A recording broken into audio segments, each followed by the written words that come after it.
নমস্কাৰ।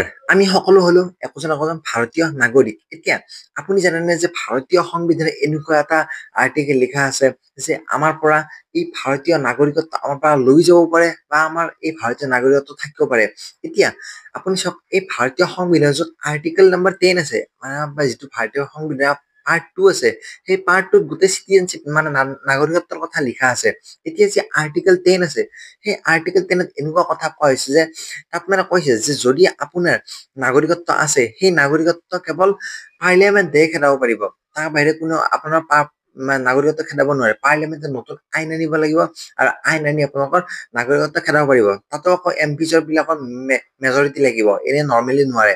আৰু আকৌ হঠাৎ আপোনাৰ নাগৰিকত্ব খেদাই দিব নোৱাৰে এনেকৈ। এতিয়া আপোনাৰ দ্বাৰা এনেকুৱা ৰাষ্ট্ৰদ্ৰোহ হ'ব লাগিব যে আপুনি ভাৰত বিৰোধী কাম কৰিব লাগিব, ভাৰত বিৰোধী মন্তব্যটো সেনেকুৱা ধৰণৰ ৰাষ্ট্ৰদ্ৰোহৰ ক্ষেত্ৰত পাৰ্লিয়ামেণ্টে নতুন আইন কানুন আনি কিনে আপোনালোকৰ নাগৰিকত্ব ভাৰতৰ পৰা গুচাই দিব পাৰিব। আৰু ভাৰতীয় সংবিধানত এটা কথা কোৱা হৈছে যে আমাৰ ভাৰতীয় সংবিধানত ছিংগল চিটিজেনশ্বিপ মানে যদি আপুনি বেলেগ এখন দেশত গ'ল, ধৰা হ'ল আপুনি অষ্ট্ৰেলিয়াত গ'ল বা ইউৰোপ গ'ল, তো সেই বেলেগ দেশত যদি আপুনি ৰাছিয়া হওক অষ্ট্ৰেলিয়া হওক, তো বেলেগ দেশত গৈ কিনে আপুনি নাগৰিকত্ব লয় তেতিয়াহ'লে ভাৰতৰ পৰা নাগৰিকত্ব আপোনাৰ গুচি যাব। মানে ছিংগল চিটিজেনশ্বিপ আছে আমাৰ ভাৰতত, দুখন দেশত নাগৰিকত্ব নাপায়।